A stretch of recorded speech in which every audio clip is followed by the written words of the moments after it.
The Norman and Florence Brody Family Foundation is dedicated to exploring topics of national and international importance and is proud to support Policy Watch with Doug Besheroff at the University of Maryland.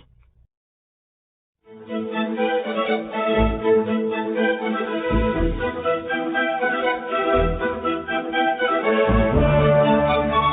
the University of Maryland, this is Policy Watch with Doug Besheroff. The Democratic Party has enjoyed the support of most African American voters for decades, but recent elections have shown small but growing gains for the Republican Party. What does this trend mean, and what is the outlook for the so-called black vote? To find out, Policy Watch is joined this week by Juan Williams, senior correspondent for National Public Radio and author of Eyes on the Prize, America's Civil Rights Years, 1954 to 1965. And now, Doug Besheroff. Juan Williams, welcome back to the University of Maryland and Policy Watch. Good to be with you again, Doug. Let's talk about presidential politics and, in fact, politics in general.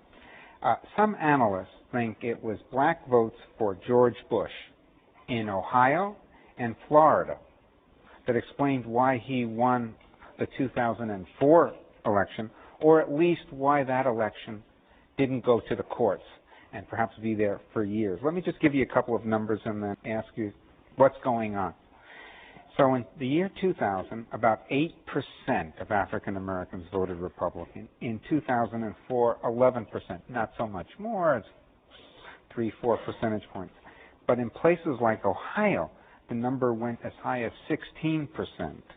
And that was the cushion in Ohio, so that the Kerry people couldn't go to court claiming voter fraud, voter confusion, and so forth, because it was then over 100,000 vote plurality for Bush.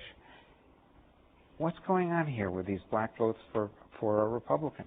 Well, in the case that you cite, which is fascinating, Ohio and the 16% black vote, it really is matched also by an almost as high number coming out of, surprise, surprise, Florida.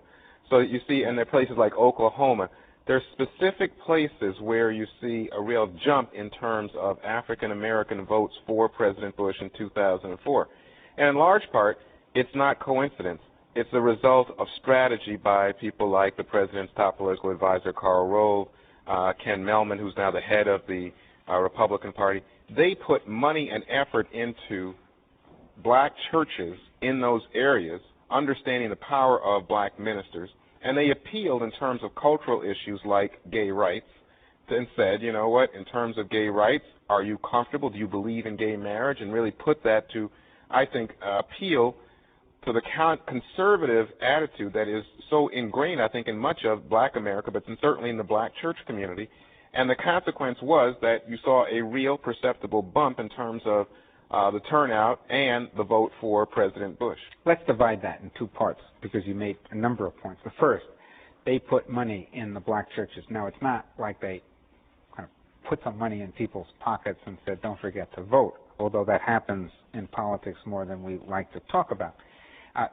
They used government programs, right? Correct. And in specific, the faith-based initiative is an effort by the Bush administration to have so many social programs to deal with drug addicts, being the homeless, housing, all the like, dealing with children of inmates, programs for inmates, have that done not so much by social work agencies that are part of government, but instead by church, because the theory goes that the church, with its use of religious language and appeals to faith, has a very good success record. But the political part of this is they also have a tremendous political clout. Right. So we should, before we get too cynical, let's remember that the president attributes his own successful battle against alcoholism to religion. So he believes, I think, in this religious or faith-based part to treatment. But it does have a practical effect because I can remember, I visited with black pastors in the last few years, and they say, well, this is the first real money we've seen to help our mission. What have the Democrats done for us? Well, you know, this is an odd question because, of course, Democrats, and especially in big cities with large minority populations, oftentimes control the political machinery. And so they have done a great deal if they have delivered in terms of patronage and funding for programs and the like, everything from summer jobs programs to streets and all that. But it doesn't have the direct impact in the way that money that is funneled right to the churches and therefore increase the power of the churches in those communities. It doesn't have that impact on a key political pulpit. No other way to say it. Because these churches have there are some churches with 20 and 30,000 members. Well, there's the mega churches, but I'm thinking more that you have a strong church in a black community. The people who go to church, as you well know, are more likely to vote. They're more likely to be politically active and talk and willing to call neighbors and speak out. And so by plugging into those churches, you really are plugging into the heart of politics in black America. So I've heard black pastors say they don't particularly like welfare payments. They think it does breed some of the social problems that have plagued inner cities. They would prefer the money to come through churches or other institutions that can apply moral strictures. That's the phrase I always hear. Yep. Moral strictures to behavior. So there is a kind of a fundamental, almost a civil rights, but certainly a fundamental issue about how we deal with social problems that the president's maybe political approaches is raising for us here. Right, and as I said, it touches on a lot of moral and values issues. You think about the whole notion of culture wars. This is kind of going back now in time, but culture wars as represented today, especially in that 2004 election, often came down to the issue of gay marriage. And it's just not an issue that is going to pull well in the black community, especially not in the black church community, and I think it was used to tremendous advantage. I remember Al Sharpton saying in Ohio, to the black pastors and to the black community, don't have your head turned by all this talk about same-sex marriage. Remember, who brung you to the dance? Right. It was his phrase, as a matter. I thought that was a little, not to be critical of Mr. Sharpton, it was a little short-sighted because it seemed to forget Abe Lincoln and the Civil War and all sorts of other things. Well, actually Al Sharpton said at the Democratic Convention, when Bush and others had questioned why black Americans retain their faith and fidelity to the Democratic Party and asked just what you asked earlier, what have Democrats done for you lately? Sharpton responded it was this donkey that got us the 64 Civil Rights Act, the 65 Voting Rights Act. It was this donkey that put us in charge of so many of the big cities in this country and delivered on the promise of black political power. So he had an answer, but it's interesting to hear you talk about, of course, this being Mr. Lincoln's party, the Republican Party, and Lincoln being the great emancipator. There's a longer trajectory here, and if you think about even people like Dr. King going back to, and Dr. King's dad going back to Eisenhower and the like, they were big Republican supporters. Well, and just to put a dot on that, Martin Luther King, Ralph Abernathy voted for Eisenhower in 1956. Sure. The Republicans got 40% of the black vote that year. That's the estimate. Most of that, I think, was in the South. It is and I said the Lincoln business just to kind of push this conversation a little. The more contemporary example is the 64 Civil Rights Act, I think. Mm-hmm. I think it was 64, where there a larger percentage of Republicans voted in favor than Democrats. That's right. Of course, you had more Democrats. Yeah. So when you say a proportion, it's of a smaller universe.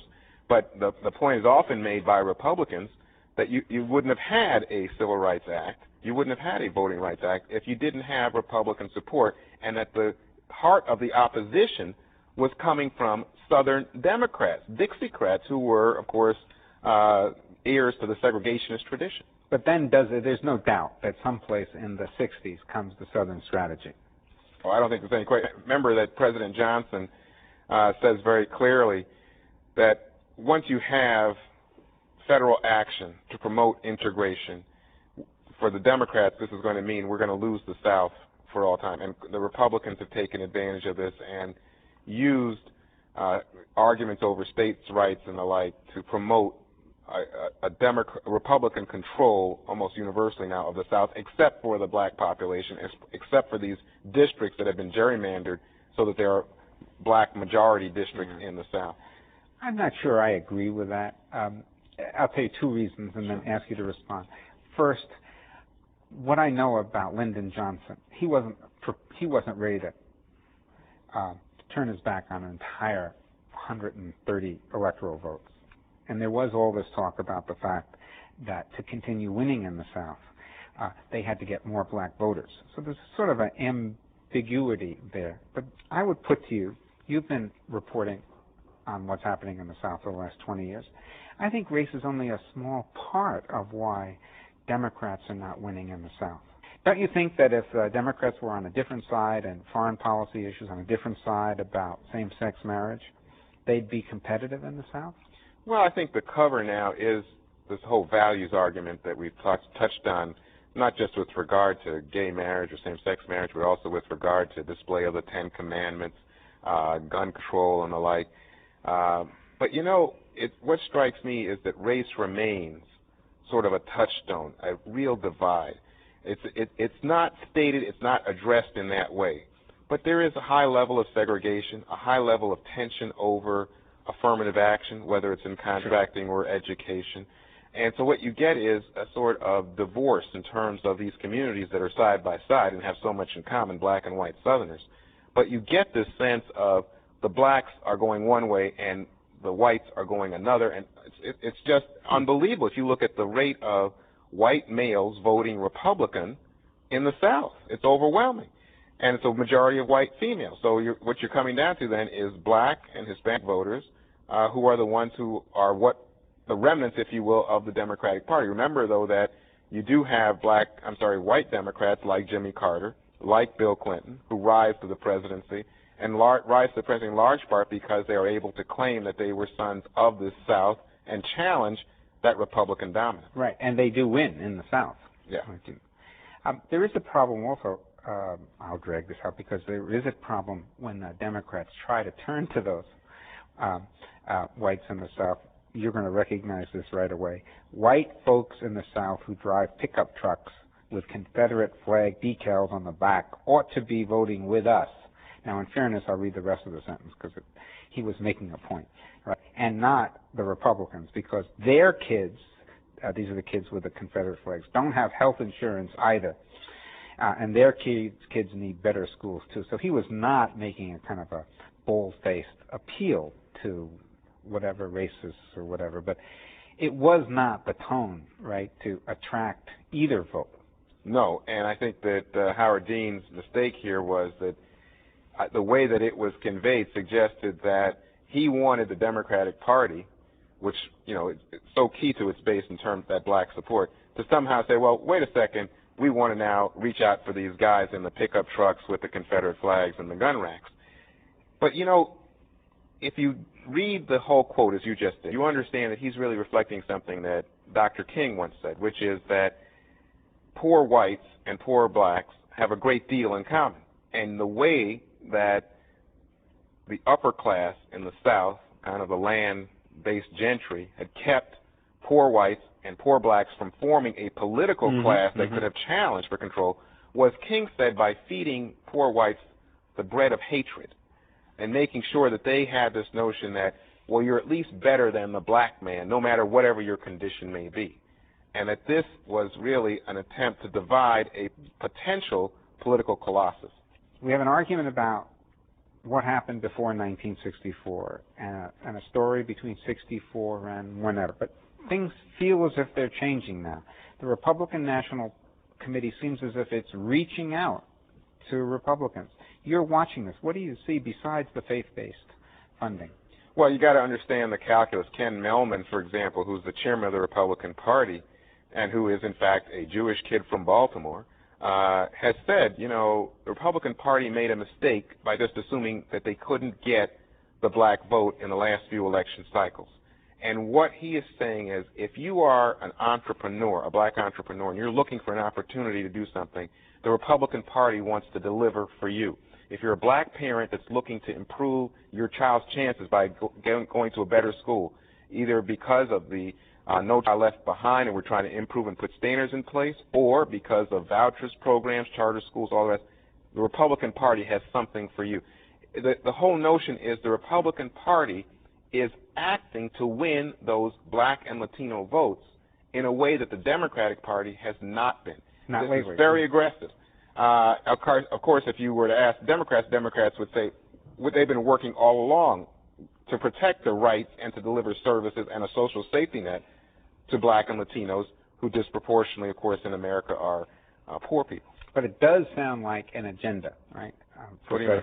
The Republicans, they are putting something on the table for the first time in a long while. Right, and the calculus behind this agenda is pretty simple, which is to say that they're not expecting that they're going to get the majority of the black vote, but if they can just bump the black vote up to, as we just saw, 16% in Ohio, it makes all the difference in the world. It's the difference between winning and losing. Yeah. And so if they can bump it up to, let's say, they get 15 to 20% of the vote nationally, that could make for a permanent Republican majority in this country. Yeah, let's talk about these conservative blacks, and that's what we call them Republicans, but in some respects they're also conservative blacks. And you covered, I think, the first time you covered a meeting of black conservatives was 1980? 1980, after Reagan was elected. It's people like Thomas Sowell, the writer, the thinker out at Stanford at the Hoover Institution. In fact, Justice Thomas was there then as an aide in the education department, later to go on to run the Equal Employment Opportunity Commission, to become a federal judge and then sit on the Supreme Court. But all these people were sort of in their development stage then. Now, in reading your treatment of Clarence Thomas, and you've written about him, wonderful article in the Atlantic Monthly before he was nominated for the Supreme Court and so forth, my impression from your writings is that many of these black conservatives, they're conscious of what happened before, but they're ready to move forward. And in fact, they feel oftentimes as if the civil rights establishment, the Democratic Party establishment, is not reaching out, not making an effort in terms of poor black people, that it had become sort of an elitist group, and that people who were in power were simply protecting power, as opposed to looking at steps that could be taken to achieve real social change and improvements in the quality of life. You spoke a moment ago about welfare and how some black ministers preferred to have that money coming into the churches and said, you know what, there is no moral component when that money is simply coming from the government, and you get all kinds of sort of dysfunction as a result in terms of black families and the like. Well, what you get from the Republicans and from black conservatives is, let's have that money put in place in such a way that it will help people and build families and all the rest. It's a different argument. It's a different argument, and it's as if you can't be truly black and conservative. Well, I think that there's some people who feel that way, and you know that Julian Bond, chairman of the NAACP, has used this kind of language before, and the IRS, as a result, started an investigation to take away their tax-exempt, nonpartisan status, and then Bond charged, they shouldn't be able to challenge him for simply speaking his mind about what he considers to be the misguided policies of an administration. So it's become a true brouhaha over this issue and that kind of language. But your point is well taken. If you look at someone like a Clarence Thomas, you look at black conservatives, they're often maligned in the public debate by the black civil rights establishment, who sees them as a threat, who sees them as contrary to the values that brought up, they'll go back and they'll cite Dr. King and they'll cite Thurgood Marshall and others who were strong Democratic Party stalwarts for that reason. And but they will not attend to the values issues, to the economic issues, to the educational issues that confront black Americans in this generation. So, in the new generation of black Democrats, the newcomer on the block is Barack Obama. There's Ford in Tennessee. Who else is there? Well, you mentioned Illinois Senator Barack Obama, Harold Ford, who's running for the Senate from Tennessee. But what you see is that I believe it's about 40 members of the Congressional Black Caucus, all Democrats. You have there a variety of people. I'm struggling to remember some names now, but the young man who's from Alabama, a young congressman, I just think is outstanding. There's no shortage of stars in this regard, but the question is, at what point do they begin to rise to the point of national prominence? One of the things that Ken Mehlman and the Republicans are doing is, for example, promoting black candidates in numbers that we've never seen before. Right here in the state of Maryland, you mentioned earlier a black lieutenant governor, that black lieutenant governor may be running for the U.S. Senate seat that just opened here in the state of Maryland. This is Michael Steele. Right. You look in Pennsylvania, you have the possibility of Lynn Swann, the former Pittsburgh Steelers football star, running for governor in that state. So you see that they are picking up. You have already Ken Blackwell in Ohio, who was the Secretary of State, who now may be running for governor there. I could go on in this regard. They're recruiting black candidates. They want to change the face of the party. So you can see this aggressive effort on the part of the Republicans. Maybe I'm wrong about this, but one thing that troubles me about either the character assassination or just saying, just not celebrating the blackness of a Colin Powell or a Condoleezza Rice because they're in the other party. These are people who have succeeded mightily. And it's like we're denying young people these role models. Well, I hope we're not denying them. I mean, they've succeeded mightily. But I think that we're in a political environment, and that's the only reason. It's just, it is, to my mind, unbelievable. I mean, if I talk to my mom when she sees a Condoleezza Rice on TV, she understands this is never possible in her lifetime. Unbelievable that there would be a black woman at the head of the foreign policy apparatus of this country. And with real power. Yeah, I mean, it's astonishing. But what happens is, I think, that people who disagree with her, let's say, on the war in Iraq, in addition to people who would say dismiss her as a Republican, are too quick to not understand the historical significance of a black woman in that post. And now it's time to turn to our audience for questions for Juan Williams. Please, my name is Bob Hauptman. Regarding the increase in the black turnout for Bush, 11% versus 16% for instance in Ohio, to what extent may this be attributable to the improved financial status of blacks? And could this factor be a troubling prospect? Well, I don't know the exact numbers, but I will tell you that it's always the case now that blacks are at a tremendous disadvantage with regard to wealth in this country, that it remains the great divide between black and white. I think it's almost 10 times. But there are wealthy blacks. Well, there are some wealthy blacks. Oprah Winfrey exists. Oprah Winfrey, Bill Cosby, Colin Powell. She wasn't the 5%, though. But I don't know. But it's not a sizable enough demographic to make a difference in terms of that political vote that we're referring to when we talk about the difference between 8% in 2000 and 11% in 2004. Okay, thank you. My name is Rashad Jones, and I'm a student at Georgetown University. My question deals with the identity issue within the ethnic communities or minority communities. In today's time, the terms majority and minority do not necessarily resonate within different ethnic groups the way they have in the past. You have people who call themselves people of color instead of minority, or you have people that call themselves underrepresented groups instead of people of color. And even in college institutions, especially in California, you can pretty much see that the quote-unquote minority is now, in terms of numbers, the majority. And so my question is, with this type of divisiveness in terms of identity, how can we further our civil rights efforts, or do you even see that as a problem with furthering our civil rights efforts? That's a really compelling question, because I think identity, especially for young people of color in this country, is critical at this moment. I get upset when I see how identity is portrayed on television and mass popular culture, in music as well, movies.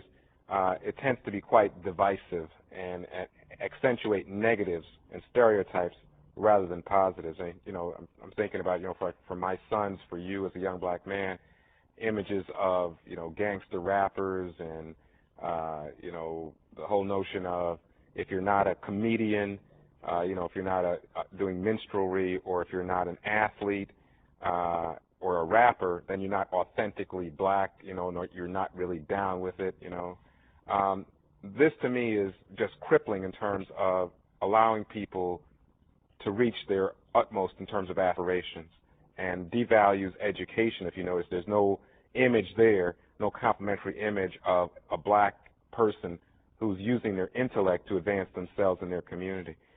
But to speak to your issue, I think it's very interesting. When I was coming through college, there was a sense that, well, this is a mostly white college I was going to, as you're going to Georgetown. And I understood, in essence, I wanted to get through school and get the credentials. But I know that as a member of the board of my college, now I go back and people are concerned about, well, what kind of groups are coming to play on Friday night, and what kind of pictures are around, and what kind of curriculum, what kind of are there black studies in the curriculum, Hispanic studies, Asian studies, gay studies, all the rest of it as part. And I think to myself, this is a logical extension as you have a larger demographic cohort of people of color, or people who are gay, or people who are Asian, whatever, Jewish in this community, and then they begin to assert themselves in terms of their power and wanting to make demands on the larger body of the institution. But all of this occurs as part of a rapid shift in who we are as Americans, and the fact is that this diversity exists on the campus is a tremendous breakthrough. But I think it's short-sighted and leads people to lose the sense of common destiny and commonality. Juan, thank you. To those of you in the audience who asked questions, thank you very much. Juan, thanks again. My pleasure, Dick.